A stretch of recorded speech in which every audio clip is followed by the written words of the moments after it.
Selamat pagi, Anda sedang menyaksikan Breaking News bersama saya, Siska Mawaski. Militer Israel menyatakan bahwa mereka menyalurkan air laut ke terowongan bawah tanah yang diyakini milik Hamas di Gaza. Pengumuman ini disampaikan oleh Israel pada Selasa 30 Januari. Adapun penyaluran air oleh tentara Israel ke terowongan-terowongan ini sudah menjadi rahasia umum sejak beberapa minggu lalu. Jaringan terowongan Hamas disebut Metro Gaza oleh tentara Israel yang memiliki 1.300 terowongan sepanjang 500 km menurut studi dari Akademi Militer Amerika Serikat West Point. IDF dalam pernyataan pada Selasa malamnya mengatakan sejumlah unit IDF dan Kementerian Keamanan Israel mengembangkan beberapa alat untuk memompa air dengan kecepatan tinggi ke dalam terowongan. Alat tersebut termasuk pemboman dari udara, manuver bawah tanah, dan operasi khusus menggunakan teknologi. IDF telah membanjiri beberapa terowongan di jalur Gaza dengan air laut selama beberapa minggu terakhir. Mereka mengatakan tidak semua terowongan Hamas terendam banjir. Hal ini lantaran ada beberapa terowongan yang tidak cukup dimasuki oleh pipa dan juga pompa. Pasalnya akan menimbulkan kerusakan di beberapa area. Militer Israel meyakini terowongan tersebut digunakan oleh Hamas untuk menyimpan persenjataan termasuk rudal. Selain itu, Hamas juga disebut menahan sandera mereka dalam terowongan-terowongan tersebut. Terkait keberadaan Sandra dan juga potensi bahaya yang dialami oleh mereka imbas aksi Israel ini, IDF memberikan penjelasannya. Juru bicara IDF, Daniel Hagari, mengklaim para tentara beroperasi berdasarkan intelijen. Hagari juga memastikan pihaknya tidak akan mengambil tindakan sengaja yang dapat merugikan para sandera.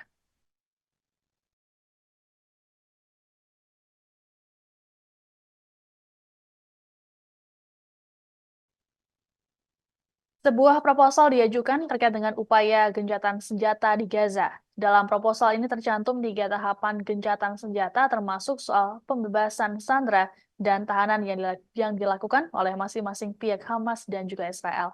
Pemimpin Hamas Ismail Haniyeh dalam keterangan pada Selasa 30 Januari mengatakan, perempuan, anak-anak, orang tua, serta korban luka akan diprioritaskan. Haniyeh berujar pihaknya saat ini tengah mempelajari proposal gencatan senjata baru di Gaza. Hal ini hanya selang beberapa jam dari serangan Israel ke rumah sakit Ibnu Sina di Jenin, tepi barat. Menurut Haniyeh, Hamas akan menindaklanjuti proposal ini dengan mendiskusikannya di Kairo, Mesir.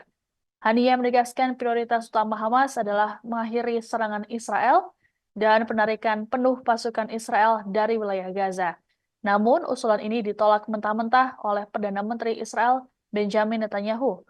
Untuk diketahui saat ini proses negosiasi tengah dilakukan oleh para kepala intelijen 3 negara yakni Amerika Serikat, Israel, dan Mesir, serta pemerintah Qatar. Adapun hingga Selasa 30 Januari, jumlah korban tewas mencapai 26.751 orang yang didominasi anak-anak dan wanita.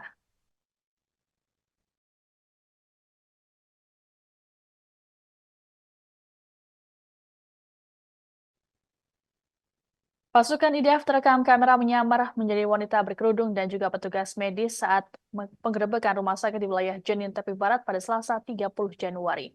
Dalam rekaman CCTV yang tersebar, tampak beberapa orang berpakaian wanita dan berjalan menggunakan senapan laras panjang di lorong rumah sakit. Kemudian ada seorang pria yang diminta berlutut menghadap dinding dan mengangkat tangan. Dilaporkan dalam peristiwa ini ada 3 orang yang tewas, termasuk 1 orang yang dituduh Israel merencanakan serangan dalam waktu dekat. Serangan di rumah sakit ini pun mendapat kecaman keras dari Kementerian Kesehatan Palestina. Kementerian Kesehatan pun menyerukan masyarakat internasional untuk mengutuk keras serangan ini. Namun Israel mengklaim bahwa 3 orang yang tewas adalah militan Palestina yang menggunakan rumah sakit tersebut sebagai tempat persembunyian.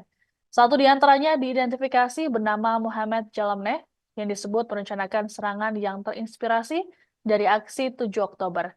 Sementara itu Hamas membenarkan bahwa Jalamneh adalah anggota mereka. Brigade Jenin mengatakan 2 dari 3 pria tersebut adalah anggota Jihad Islam. Merespons serangan di Rumah Sakit Ibnu Sina ini, Hamas menyatakan tidak akan tinggal diam. Hamas mengatakan seorang korban tewas disebut sedang dalam keadaan terluka dan terbaring di rumah sakit.